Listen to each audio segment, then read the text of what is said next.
자녀를 사랑하라는 제목으로 하나님의 말씀을 전하겠습니다. 이런 말이 있죠. 돌아서면 하루가 가고 자고 나면 한 달이 지난다. 세월이 매우 빠르다는 말을 일컫는 말입니다. 벌써 오늘이 며칠입니까? 5월 1일입니다. 벌써 달력을 몇 장 찢었어요? 아직 못 찢었죠. 아마 집에 가셔가지고 이렇게 힘차게 찢으면서 계절의 여왕이 몇 월이에요? 5월이에요. 5월. 계절의 여왕에 우리 주님과 여러분들의 가정에 기쁨과 평강으로 한 달을 힘차게 시작하시기를 주님의 이름으로 축원합니다. 교회에는 교회력이라는 게 있어요. 제가 찾아봤더니 이렇게 정의해요. 교회력은 교회가 성도 개개인의 신앙생활과 공동체의 유익을 위해 작성한 전통적인 연역, 즉 예수 그리스도의 탄생과 죽음, 부활, 승천 및 성령 강림 등을 통해 완성된 구원의 역사를 1년 주기로 재현한 것을 말한다. 교회는 교회력에 의해서 이렇게 교회 설교나 행사들이 이루어져 나갑니다. 아마 한국 교회 특징인 것 같아요. 특히 5월달 되면 교회력에 어린이 주일이나 어버이 주일이 속해 있을 거예요, 안 속해 있을까요? 안 속해져 있죠. 예수님의 죽으심과 이런 이야기들이 교회력에 있으니까요. 근데 대부분의 한국 교회에서 5월 되면 어린이 주일, 어버이 주일을 지킵니다. 왜 한국 교회가 그렇게 지킬까요? 5월 달이 중요하기 때문인 거예요. 이 말은 우리 가정의 달이 중요하기 때문입니다. 가정이 얼마나 중요했으면 이렇게 찾아보시면 이렇게 연속으로 설교하시는 분들 빼고는 거의 어린이 메시지를 전하고 가정에 대한 메시지를 5월 달에 대부분 다 전합니다. 그만큼 우리가 속해 있는 가정이 중요하다라는 겁니다. 그럼 이 가정의 달에 가정의 소중함을 그리고 우리 자녀들을 바라보는 우리가 잘 바라보는지 또는 우리가 부모님을 잘 섬기고 있는지를 매년마다 점검하는 시간이 5월이라 할 수 있는 겁니다. 이런 이야기 있죠. 닭이 먼저냐, 달걀이 먼저냐. 하나님이 우리 인간을 어떻게 지었죠? 완전한 사람으로 지었어요. 누구를 완전한 사람으로 지었어요? 아담과 하와를. 그 두 분은 완전한 몸, 성숙한 정신을 가지고 하나님이 이 땅에 만드셨어요. 근데 그 부부가 결혼을 하고 아이가 태어나면 어때요? 부모의 돌봄이 있지 않으면 살아갈 수 없게끔 하나님이 창조 질서를 그렇게 하셨습니다. 이 말은 가정이 아이가 태어나고 그 아이가 건강하게 온전한 사람으로 자라기 위해서 하나님이 가정을 주셨다는 거예요. 이 가정이 온전히 서지 못하면 태어난 아이들이 온전한 모습으로 자랄 수 없다. 그래서 가정을 아주 강조하는 겁니다. 가정이 가지는 두 가지 목표가 있어요. 주보에 되어 있는데요. 첫 번째는 가정은 올바른 지식을 습득하는 곳이어야 합니다. 가정이 학교다라고도 이야기를 하잖아요. 여기서 부모를 통해서 하나님과 우리 인간, 세계와 나 자신에 대해 바른 지식을 가정에서 얻어야 한다는 거예요. 두 번째 목표는 가정은 참되게 살아가는 법을 배우는 곳이라고 말합니다. 부모는 하나님 그리고 다른 사람들과 어떻게 올바른 관계를 맺고 살아가는가를 부모의 삶 전체를 통해서 가르치는 곳이다 라고 이야기해요. 오늘 성경에서 그러면 뭐라고 하는지 우리 본문 말씀을 한 번 더 성경을 보고 함께 읽습니다. 시작. 또 아비들아 너희 자녀를 노엽게 하지 말고 오직 주의 교훈과 훈계로 양육하라. 아멘. 바울이 아비들아 이렇게 부릅니다. 이 아비들은 부모를 다 이야기하는 거예요. 생각해보면 엄마보다 아빠가 자녀를 노엽게 할 확률이 더 있어요, 없어요? 더 높죠. 그래서 대표로 아비들아 이렇게 이야기를 한 겁니다. 이 한 구절 말씀을 통해서 어떻게 우리가 아이들을 잘 양육해야 하는지 어떻게 키워내야 하는지에 대해서 말씀을 잠깐 살펴봅니다. 첫 번째 한번 따라서 합니다. 자녀를 노엽게 하지 말라. 다시 할게요, 다시. 자녀를 노엽게 하지 마라. 사도 바울은 부모인 우리에게, 당시 부모들에게 자녀를 노엽게 하지 말라 하로 이 가정에 대한 메시지를 줍니다. 노엽게 하다라는 이 단어가 어디서 왔냐면 분노라는 단어에서 나왔어요. 우리 부모는 자녀들을 사랑하죠. 근데 한편 더 중요한 부분이 우리 자녀들을 분노하지 않게 해야 한다는 겁니다. 골로새에서 바울이 이런 말을 했어요. 3장 21절 함께 읽습니다. 아비들아 너희 자녀를 노엽게 하지 말지니 낙심할까 함이라. 아이들이 이렇게 분노를 가지게 되면 아이들이 어떻게 된대요? 낙심하게 된대요. 이 낙심이란 말이 열정이 사라지다, 절망하다, 낙심하다라는 뜻을 가지고 있습니다. 우리 부모를 통해서 우리 아이들이 이렇게 노여움을 갖게 되면 인간으로서 참되게 살아가야 할 그 열정이 사그라들어서 고갈된다는 거예요. 이것이 단순히 무기력한 삶을 말하는 게 아니라 비이성적이고 비신앙적인 마음이 되어버린대요. 그래서 하나님 앞에 나갈 때 마음을 열지 않고 마음을 닫은 채 하나님께 나갑니다. 하나님을 대적하는 충동을 갖게 된대요. 히브리서 9장 14절에 이런 말씀이 있습니다. 어찌 너희 양심을 죽은 행실에서 깨끗하게 하고 살아계신 하나님을 섬기게 하지 못하겠느냐. 여기서 죽은 행실이 이 낙심과 같은 의미입니다. 자녀가 분노함으로 낙심하게 되면 죽은 행실을 계속 쏟아내는 거예요. 때로 그럴 때가 있죠. 야, 저놈이 왜 저렇게 하지? 저놈이 이상하네. 있어요, 없어요? 없습니까? 가끔 있죠, 가끔. 저도 어릴 때 그랬던 것 같아요. 죽은 행실을 쏟아내요. 아이들이 분노하고 낙심하게 되면 여러분 하나님과 멀어진다는 거예요. 하나님과 좋은 사이로 지낼 수 없게 되는 거예요. 이건 아주 심각한 이야기를 바울이 지금 하고 있는 겁니다. 왜 언제 아이들이 노엽게 되는가? 작게 한 4가지를 먼저 살펴볼게요. 첫 번째는 잘못된 징계를 할 때입니다. 부모의 큰 의무 중에 한 가지가 무엇이 옳은가를 아이들이 판단할 수 있도록 잘 길러내야 됩니다. 이것은 옳고 이것은 그르다라는 것을 분별력을 누가 길러줘야 돼요? 아빠, 엄마가 가정에서 길러줘야 됩니다. 어릴 때 아이들은 엄마, 아빠의 표정을 보고 알죠. 이렇게 하면 엄마가 기뻐하고 이렇게 엄마가 슬퍼하는구나. 좀 잘하면 어떻게 합니까? 이제 말로서 가르칩니다. 그래서 칭찬도 해줘야 되죠. 그리고 상도 줄 줄 알아야 돼요. 잘했어. 상도 주고. 그럼 잘못하면 어떻게 됩니까? 책망을 반드시 해야 됩니다. 성경에 보면 우리 잠언의 3구절을 한번 읽어볼게요. 먼저 13장 24절 함께 봅니다. 매를 아끼는 자는 그의 자식을 미워함이라. 자식을 사랑하는 자는 근실이 징계하느니라. 아멘. 근실이라는 단어가 뭐예요? 게으르지 않고 부지런이잖아요. 근실이. 부지런히 말해요. 내 자녀들을 징계하라 그럽니다. 자식을 미워하는 사람은 매를 대지 않는데요. 잠언 29장 15절에 말합니다. 채찍과 꾸지람이 지혜를 주거늘 임의로 행하게 버려둔 자식은 어미를 욕되게 하느니라. 그럼 매를 대고 책망하고 훈계할 때 우리 아이들이 지혜를 얻게 돼요. 그냥 내버려 두면 누가 욕먹는데요? 여기서는 엄마가 욕먹는데요. 우리 부모들이 욕먹는다는 겁니다. 잠언 29장 17절 말씀 같이 한번 읽어볼게요. 시작. 내 자식을 징계하라. 그래야면 그가 너를 평안하게 하겠고 또 내 마음에 기쁨을 주리라. 아멘.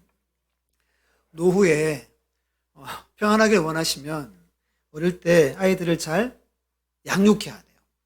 그냥 잘한다 해서는 평안이 오지 않는다는 거예요. 언제 기쁨이 있어요? 아이들이 잘 자라야 기쁘잖아요. 아이들이 잘 자라려면 반드시 징계가 필요하다라고 성경이 말합니다. 요즘에 인권을 가정에서도 찾는 시대가 됐죠. 성경은, 하나님은 징계가 없으면 우리의 자녀들이 망한다라고 그렇게 말합니다. 우린 잘 징계를 해야 되는 거예요.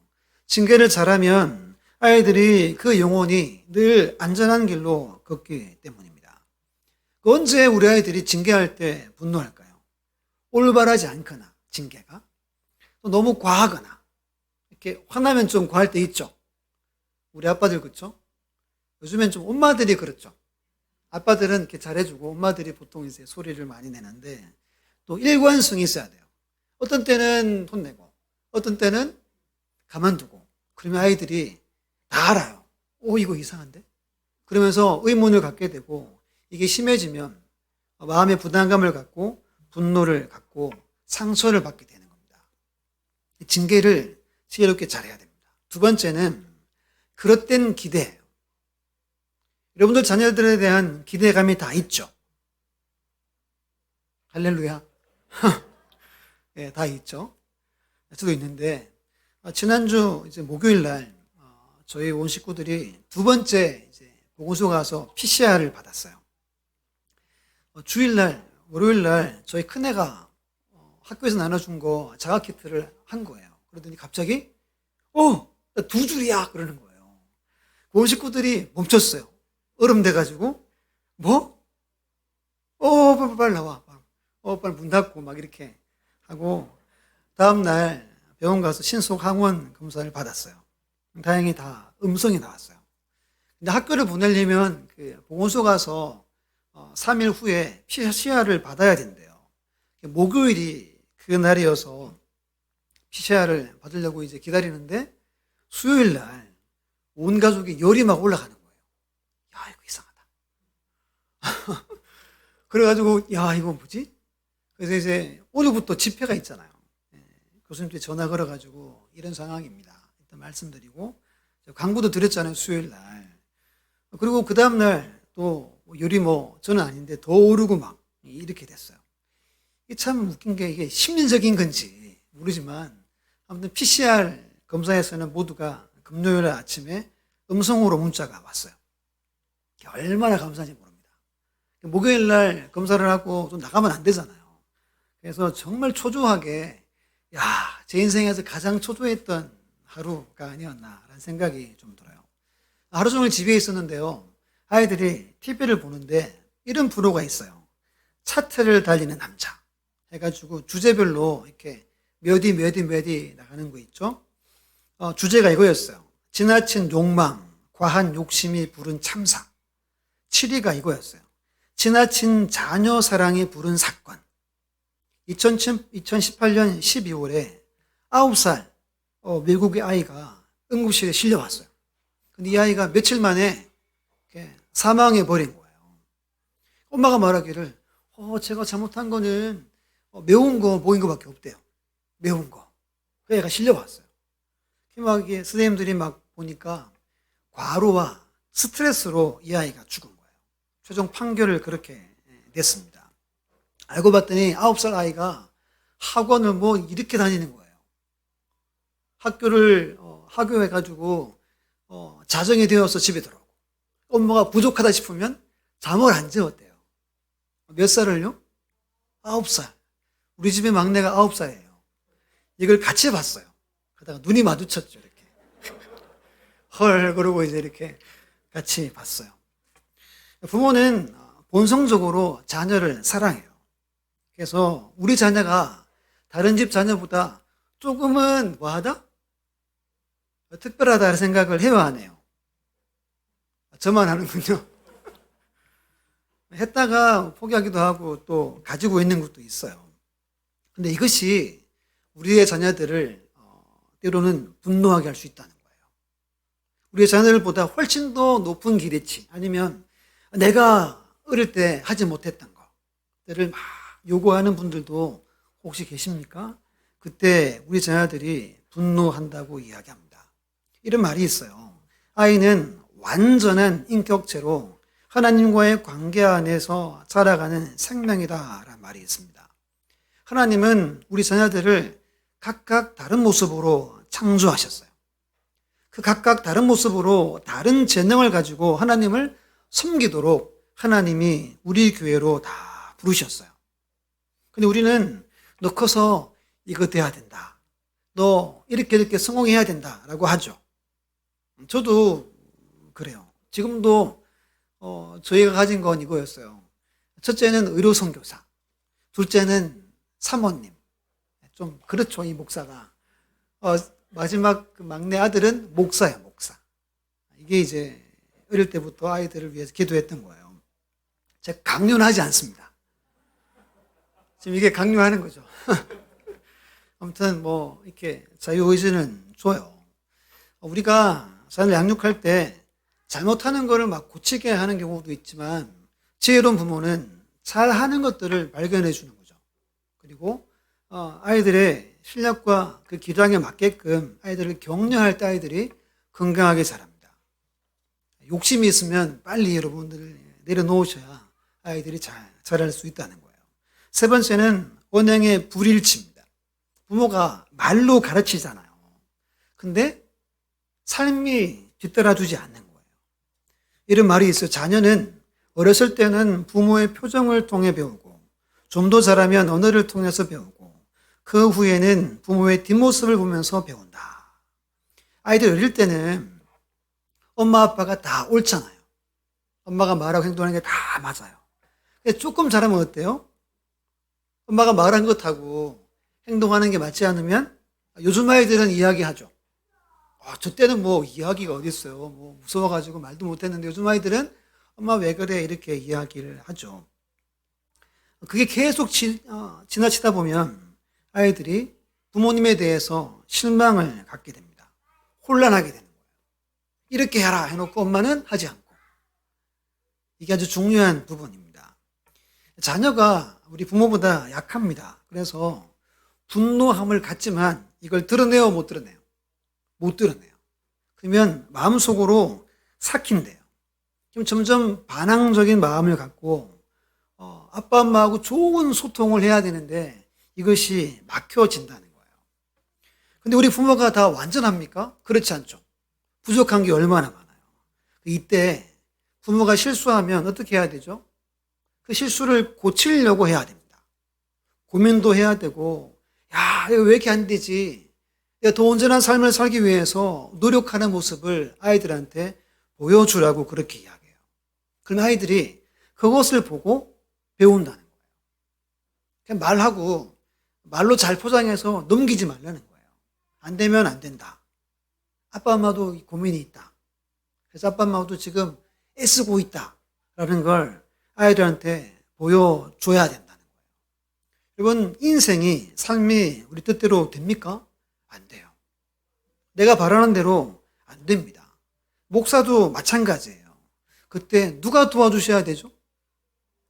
우리는 신앙인이니까 하나님이 도와주셔야 돼요. 그러면 부모가 애를 쓸 때 하나님이 도와주시는 게 아이들한테 보일까요? 안 보일까요? 이게 보여진다는 거예요. 그래서 어떻게 신앙의 원리로 살아가는지를 가정에서 보여줘야 합니다. 하나님이 오셔서 개입도 하시고 간섭도 하시고 인도도 하시는 모습을 아이들한테 보여줘야 된대요. 그때 아이들이 건강에 잘할 수 있는 겁니다. 네 번째는 무관심과 방치하는 겁니다. 건강한 가정들은 이럴 염려가 없어요. 근데 요즘에 뉴스 보면 어때요? 가정들이 상상을 할 수 없는 일들이 가정에서 벌어집니다. 어떻게 저렇게 아이들한테 대할 수 있을까? 근데 요즘 부모들이 어떻게 해요? 그렇게 해요. 입에 담을 수 없는 끔찍한 일들을 자녀들한테 행합니다. 그 중에 한 가지가 그냥 방치해 두는 거예요. 방치. 여러분들 중에 그런 분 안 계시죠? 조용하고 보니까 없으신 것 같아요. 방치하면 아이들이 상처를 받는데 아이들이 어릴 때 받은 상처가 언제까지 갑니까? 평생 간대요. 평생 가서 사람들과의 대인관계가 안 되고 직장 생활이 안 되고 학교 생활이 안 되고 이 모든 일들의 그 발단이 가정에서부터 일어나는 경우가 많다라고 그렇게 말합니다. 성경 한 구절을 같이 한번 읽어볼 텐데요. 베드로전서 4장 10절 함께 보겠습니다. 각각 은사를 받은 대로 하나님의 여러 가지 은혜를 맡은 선한 청지기 같이 서로 봉사하라. 아멘. 우리는 선한 청지기로 부름받았대요. 청지기가 뭔지 아시죠? 주인이 맡긴 것들을 성실하게 맡아서 섬기는 자가 청지기예요. 근데 우리에게 맡긴 것 중에 가장 귀한 것이 뭘까요? 우리의 자녀입니다. 자녀. 우리 자녀는 누구 거죠? 내 거예요? 아니에요. 우리 자녀는 우리 게 아닙니다. 저희 집에 어릴 때부터 누구 거 했다 그랬잖아요. 지금도 막내한테 물어보면 누구 제일 사랑해 그러면 이렇게 말해요. 하나님, 예수님, 성령님을 제일 사랑한대요. 그리고 누구 사랑해 그러면 이제 뭐 아빠는 아니고 엄마 이렇게 나가요. 아빠 옆에서 이제 좀 기분 상하죠. 아빠는 이야기 안 하니까. 그렇게 일부러 그렇게 해서 그렇게 이제 모르겠어요. 부모가 좋아하니까 그렇게 대답할 수 있겠지만 그렇게 계속 하고 있어요. 내 것으로 생각하면 우리가 어떻게 합니까? 함부로 행합니다. 또는 소홀히 할 수 있어요. 그래서 바울이 오늘 노엽게 하지 말라고 하는 겁니다. 분노가 생기면 낙심하게 되고 결국 이것이 신앙생활, 하나님과의 관계와 직결이 된다는 거예요. 앞으로 여러분들의 가정 가운데 부모와 우리 자녀들, 성장한 자녀도 마찬가지예요. 그 관계 안에서 늘 주 안에 기쁨과 즐거움과 감사가 가득하기를 주님의 이름으로 축원합니다. 첫 번째, 노엽게 하지 말라예요. 두 번째는 우리 하반절에 보면 오직 주의 교훈과 훈계로 양육하라 그러죠. 두 번째는 주의 교훈과 훈계로 양육하는 겁니다. 그래서 양육하라라는 말의 뜻은 잘 자라게 하다라는 거예요. 영양을 잘 공급해 준다라는 겁니다. 가정에서 부모를 통하지 않으면 우리 아이들이 건강하고 온전한 사람으로 설 수 없는 거예요. 불완전하고 부족한 한 사람을 돌아보고 온전히 서게 하는 것이 우리 부모의 중요한 역할입니다. 그래서 소극적으로는 노엽게 하지 말라는 것이고 적극적으로 교훈과 훈계를 주라는 거예요. 첫 번째, 주의 교훈으로 옵니다. 이 교훈이란 말은 양육하다, 육성하다라는 뜻입니다. 또 이런 말이 있어요. 성장에 필요한 양분이라는 뜻입니다. 가정에서 육체적으로 또는 정신적으로 영적으로 양분을 엄마 아빠에게서 공급을 받아야 한다는 거예요. 아이가 태어났어요. 그러면 어떻게 해요? 모유 수유를 하든지 분유를 주죠. 좀 자라면 이유식을 하고 밥을 먹게 됩니다. 그리고 엄마가 어떻게 해줘야 돼요? 영양을 골고루 해줘야 되죠. 피곤한데 그렇죠. 골고루 또 해줘야 되죠. 그래 아이들이 건강하게 자라는 겁니다. 이게 단가요? 아니죠. 또 정서적으로, 정신적으로 또 많은 대화를 해야 되고 삶의 지혜를 가르쳐주고 해서 몸만 여러분 막 이렇게 180, 170 되는 게 아니라 아이들의 인격이 자라갈 수 있도록 가정에서 이것을 양분을 공급해야 한다는 거예요. 이 주의 교훈으로란 말은. 이 중에 가장 중요한 것이 뭘까요? 영적인 부분입니다. 화면에 나올 텐데요. 유아 세례 받을 때 부모가 서약하는 그 내용이 있습니다. 같이 한번 천천히 한번 우리 부모들만, 우리 자녀들은 말고 부모들만 한번 천천히 같이 읽어볼게요. 조금 긴데요. 같이 봅니다.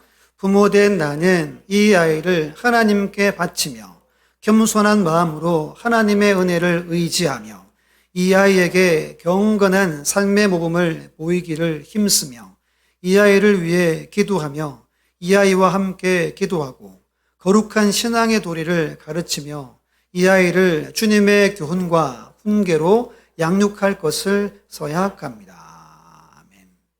유아 세례 받을 때 이 서약을 해야 돼요. 이 서약은 누구한테 하는 거죠? 목사한테 하는 겁니까? 아니에요. 하나님한테 하는 거예요. 그럼 이 서약을 어떻게 해야 된다는 거죠? 지켜 행해야 하는 겁니다. 우리 부모는 우리 자녀가 구원받도록 기도해야 돼요. 진정 회심에 이르도록 돌봐야 됩니다. 하나님을 인격적으로 만날 수 있도록 도와주고 말씀을 경험하도록 살아가도록 간구해야 됩니다. 그렇게 하고 계십니까? 네. 근데 우리의 관심이 다른 데 있을 때가 많아요. 영적인 부분, 아이들이 어떻게 신앙생활 잘하는지, 어떻게 하나님이 기뻐하시는 인격체로 잘하는지에 대한 관심이 별로 없고, 어떻게 하면 공부 잘하고, 좋은 대학 가고, 또는 경쟁에서 이길 수 있는가. 요즘에 발 빠른 부모들은 얘네들 대여 살 때부터 뭐 의대 반 한다잖아요. 처음 들어보셨어요? 명무대반을 5세부터 설계해가지고 선생님 붙여가지고 그렇게 해서 이제 거기를 보내려고 합니다. 만약 여러분들이 그러면 여러분들 회개하셔야 돼요. 가슴 치고 회개해야 돼요. 우리가 선한 청지기로 부름받았어요. 근데 청지기로서 사명을 우리가 제대로 감당하지 않은 부분이 분명히 우리에게 있는 거예요. 제게도 있는 거예요. 우리는 자본주의 시대에 살아요. 그래서 아이들이 어떻게 하면 살아남고 어떻게 하면 이기는지를 알려줘야 됩니다. 그런데 궁극적으로 어떻게 이길 수 있는 거예요? 아무리 우리가 100가지를 다 알려줬어요. 근데 인생에서 그 100가지 경우만 찾아옵니까? 안 그럴 때가 많죠. 예기치 못한 일들이 얼마나 많이 일어납니까? 그때 아이들 스스로 내가 신앙이 있는 자로서, 내가 하나님과 함께 살아가는 자로서 어떻게 이것을 이겨낼 수 있는지를 우리가 가르쳐야 하는 겁니다. 어떤 어려움이 내게 닥쳐와도 나는 하나님의 사람이지 라고 믿는 믿음으로 살아가도록 해야 하는 거예요. 이것이 주의 교훈이에요. 육체적으로, 정서적으로, 영적으로 양분을 엄마 아빠가 충분히 공급할 때 아이들이 건강하게 자라는 거예요. 저도 어릴 때 정서적으로 없어요. 잘 아버지랑 대화도 잘 안 하고 이렇게 무서워가지고 옆에 이렇게 그랬으니까. 근데 우리 때는 아직 젊잖아요, 그렇죠? 여러분 때는 그래도 시대가 그래서 잘 자랐어요. 근데 요즘 시대는 이렇게 가정에서 이루어지지 않으면 우리 아이들이 건강하게 자랄 수 없는 시기가 된 거예요. 저는 일찍 태어나서 그나마 이렇게 잘 자랐고 우리 자녀들은 가정에서 이 일들이 이루어져야 하는 겁니다. 이것이 주의 교훈이라고 바울이 강조하고 있는 거예요. 두 번째는 주의 훈계로입니다. 훈계는 책망을 뜻해요. 책망. 앞에서 잠언 말씀 기억합니까? 아이를 사랑하면 뭐 하래요? 매를 들고 훈계하래요. 아이들이 지혜를 얻으려면, 아이를 통해 우리가 기쁨을 누리려면 책망하고 훈계해야 된다고 분명히 성경은 말합니다. 여기에 두 가지 중요한 자세가 있어요. 첫 번째는 부모 자신이 먼저 자녀에게 기대하는 삶을 살아내려고 애쓰는 진실한 성도여야 해요. 우리가 아이들을 혼낼 때가 있잖아요. 그때 먼저 내가 부모로서 먼저 그렇게 살려고 하는 그 애씀, 그 몸부림이 먼저 있어야 한다는 이야기입니다. 이것이 없이 아이들을 책망하면 아이들이 점점 머리가 커지면 들을 거예요, 안 들을까요? 듣지 않는 거예요. 말과 행동이 다를 때 아이들이 분노한다 그랬죠. 그렇게 되는 거예요. 근데 우리 부모가 먼저 내가 그렇게 살려고 막 애쓰고 살아가면 아이들이 그걸 보고 자라면서 마음에 찔리는 거예요. 야, 내가 이걸 해서는 안 되겠구나. 야, 내가 이걸 했어야 되겠구나. 라는 마음들을 갖게 된다는 겁니다. 이런 말이 있더라고요. 부모는 이 아이가 어떤 사람이 되었으면 좋겠다는 분명한 목표를 가진 사람이래요. 목표가 있대요. 우리 아이들이 이렇게 살았으면 좋겠다라는 그 상을 가져야 된다는 거예요. 아이들이 뜻대로 안 하면 어떻게 해야 돼요? 책망해야 돼요. 책망하셔야 됩니다. 매는 좀 민감합니까? 매는 알아서 하시고. 하지만 성경에서는 매를 대더라도 우리 아이들이 신앙 아래 잘할 수 있도록 그렇게 분명히 말합니다. 그러기 위해서는 상을 그려야 되는 거예요. 우리 아들, 딸들이 이런 모습으로 하나님 살았으면 좋겠습니다. 라는 그 이미지를 늘 그려야 하는 겁니다. 그 앞서 부모인 내가 이런 신앙인이 되고 이런 모습으로 하나님 앞에 서야지 라는 것이 먼저 있어야 한다는 거예요. 부모의 신앙의 기준이 더 먼저 필요하다는 겁니다. 가끔 제가 저희 아버지 이야기를 가끔 하잖아요. 늘 눈물을 흘리는데 원래 77세예요. 77세. 지금도 성령에 매여 살아요. 그냥 인간적으로 편하게 안 살아요. 저도 목사고 동생도 목사잖아요. 왜 목사가 됐겠어요?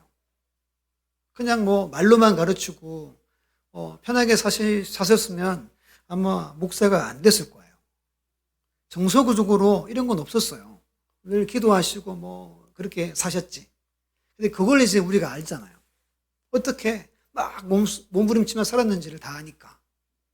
안 먹고 성도에 기도하고. 그러니까 목사가 된 거예요. 목사가 되라고 한 건 없었어요. 근데 목사가 된 거예요. 그건 그렇게 사시는 걸 봤기 때문인 겁니다. 열왕기하 14장 3절 말씀을 화면을 보고 같이 한번 읽어볼게요.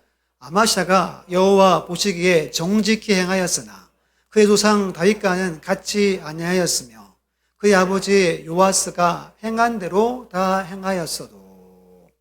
여기 요아스가 나오고 아마샤가 나와요. 아마샤가 아들이에요. 아버지가 요아스예요. 요아스가 믿음이 좋은 왕이었어요. 근데 점점 믿음을 다 까먹었어요. 하나님의 사람을 돌로 쳐 죽이고 나중에 신하한테 칼에 죽게 됩니다. 뭐라고 그래서 말씀해서 이 아들이 아버지와 똑같이 행했대요. 이스라엘 왕은 기준이 다윗이에요. 다윗. 기준인 다윗을 닮지 않고 아버지를 닮아서 그대로 했다는 거예요. 이때부터 3대 4대가 똑같이 해요. 처음엔 잘 믿다가 점점 용두삼이라고 그러죠. 그렇게 말년 가서 아주 험한 꼴들을 남유다 왕들이 계속 겪습니다. 우리는 성경을 통해서 우리가 어디까지 살아야 됩니까? 에베소 4장 13절에 말하죠. 그리스도의 장성한 분량이 충만한 데까지 이르리니 라고 말합니다. 우리 아이들을 책망하기 전에 우리가 먼저 분명한 목표, 신앙의 기준을 삼아야 돼요. 우리의 목표도, 우리의 자녀의 목표도 예수님까지 자라게 하는 것임을 믿으시기를 간절히 부탁을 드립니다. 그때 우리가 가르치고 책망하는 것들이 아이들에게 힘이 되고 아이들이 그렇게 자라게 됨을 우리는 꼭 기억해야 합니다. 두 번째는 책망할 때 중요한 두 번째 기준은 충분한 사랑의 마음으로 책망해야 되는 거예요. 책망할 때 사랑이 더 커야 한다는 겁니다. 사랑이. 저는 왜 저래? 그럴 수 있어요. 막 익히다 보면 화나죠. 안 납니까? 막 이렇게 계속 울면 어때요? 저도 한번 이렇게 침대에 이렇게 던진 적이 있는데, 야, 이거 진짜 그렇잖아요. 키운다는 게 정말 쉽지 않잖아요. 근데 물론 우리가 사랑하지만 우리가 혼내고 책망하는 것보다 훨씬 더 사랑이 커야 한다는 겁니다. 이런 말이 있더라고요. 회초리의 아픔보다 마음에 뭐라 그래요? 경건한 통증을 만들어 줘야 된대요. 회초리로 매로 아픔을 줘서 깨닫게 하지만 그 과정을 통해 마음 안에서 경건한 통증을 만들어 줘야 한다는 거예요. 저도 우리 아버지가 너무 무서워가지고 가까이도 못 갔다 그랬잖아요. 그때 저도 막 분노하기도 했어요. 야, 왜 이렇게 하는 거야. 반항심도 갖고 했어요. 근데 철 들고 보니까 저를 너무 사랑하는 걸 알고 이제 그렇게 살죠. 근데 그때는 이렇게까지 할 게 아닌데 왜 이렇게. 제가 막 빨갛게 막 쫓겨나기도 막 그랬어요. 제가 안 그럴 것 같이 보입니까? 저도 몇 번은 뭐 크게 혼나고 막 그랬어요. 그때 마음이 좋겠어요. 나중에 커서 두고 봐. 이런 마음 저도 가졌어요. 네, 아무튼 네. 이런 과정을 통해 아이들이 마음으로 통증을 가지게 해야 한다는 겁니다. 그래서 스스로 야, 이게 옳지 않구나. 야, 내가 이렇게 살아야 되는구나. 라는 것을 알게 해줘야 된대요. 근데 이게 여러분 전제 조건이 있어요. 하나님을 모르면 이걸 알 수가 없는 거예요. 하나님을 알아야 되고 그 사랑을 안에 있을 때 부모가 왜 나를 책망하는지 훈계하는지를 아이들이 알 수가 있다는 겁니다. 애 키우는 게 뜻대로 됩니까? 안 돼요. 저희들이 우리 애들이 아직 안 컸으니까 또 착하게 자라서 모르겠지만 만약에 막내 모시마가 좀 크더니 막 말 안 듣고 해봐요. 와, 저희 아버지처럼 하겠죠. 막 분노해가지고 막 이렇게 매질도 하고 하겠죠. 그보다 우리 온 식구와 우리 자녀들이 하나님을 알도록 하는 것이 가장 중요합니다. 그리고 부모가 뭐 해야 되죠? 자녀 때문에 기도할 일이 더 많아지죠. 아프면 기도해야 되죠. 또 잘 안 되면 또 어떻게 돼요? 또 기도하는 겁니다. 하나님 우리에게 주신, 자녀를 주신 목적 중에 한 가지가 하나님을 더 차스럽게 하려고 우리에게 자녀들을 주신 거예요. 자녀 때문에 기도하다가 하나님을 만납니다. 그때 우리의 자녀들이 귀하게 잘 자라감을 믿으시기 바랍니다.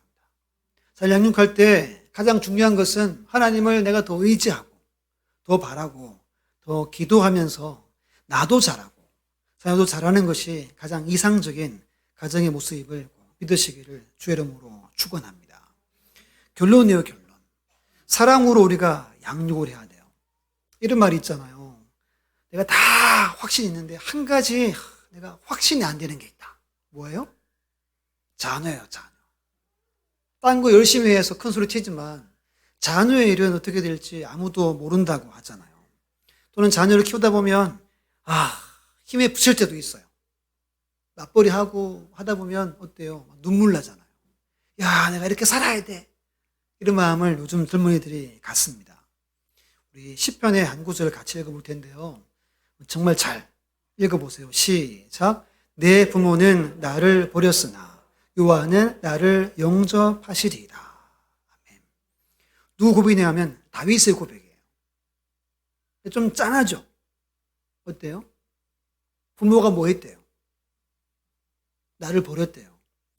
성경 이야기 아는 거 있죠. 기름 부음 받을 때 그 자리에 다윗이 있었어요? 없었어요? 없었어요. 부르지도 않았어요. 기름 부음 받는데 사무엘에게 마지막 막내 저기 들판에서 양치는 걸 안 불렀어요. 이 말은 뭐예요? 다윗이 자랄 때 상처도 많이 받고 분노도 분명히 배어 있다는 거예요. 근데 이 다윗이 어떻게 자랍니까? 성군이 되죠. 가장 위대한 왕이 됩니다. 무엇으로 됐대요? 여호와께서 그를 영접해 줬다는 거예요. 하나님의 그 사랑이 모든 것을 다 덮어버려서 다윗이 잘 자랐다는 겁니다. 여러분, 이것을 우리가 꼭 믿어야 돼요. 우리가 완벽할 수 없지만 하나님의 사랑으로 우리 아이들을 양육할 수 있는 믿음을 달라고 기도하셔야 됩니다. 우리 마지막으로 누가복음 15장 20절 말씀 읽어보고 말씀을 마칠 텐데요. 함께 하십니다. 시작. 이에 일어나서 아버지께로 돌아가니라. 아직도 거리가 먼데 아버지가 그를 보고 측은히 여겨 달려가 목을 안고 입을 맞추니. 아멘. 누구 이야기 같아요? 탕자 이야기입니다. 탕자가 유산을 미리 받았죠. 다 써버리고 이렇게 막 돼지가 먹는 열매를 먹고 했잖아요. 그때 누가 기억났어요? 아버지가 기억났어요. 언제나 변함없이 나를 기다리는 아버지의 사랑이 떠오른 겁니다. 그 사랑 의지에서 집으로 돌아온 거예요. 우리 저와 여러분들이 이런 부모가 되어지기를 축복합니다. 우리 자녀들이 나중에 커서 외주로 학교 나가고 하잖아요. 그때 힘들고 어려울 때 누가 생각나야 돼요?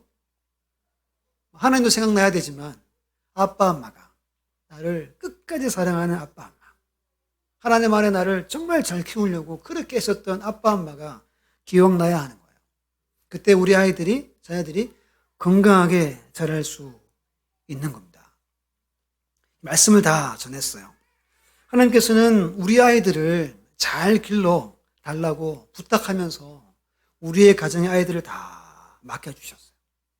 우리 자녀들은 우리 자녀여서 특별하고 또 하나님의 자녀여서 더 존귀하다라는 사실을 늘 기억하시고 여러분들 가정에서 자녀와의 관계에서 우리 하나님 주시는 큰 기쁨을 누리는 우리 모든 부모님들 다 되시기를 축복합니다. 우리 자녀들은 우리 교회에서 그리고 우리 가정에서 부모님을 통해서 하나님을 만나고 교회에서 하나님을 잘 배워서 사랑과 은혜가 넘치는 삶을 살아가는 우리 모든 어린이들 다 되어지기를 간절히 주님의 이름으로 축원합니다.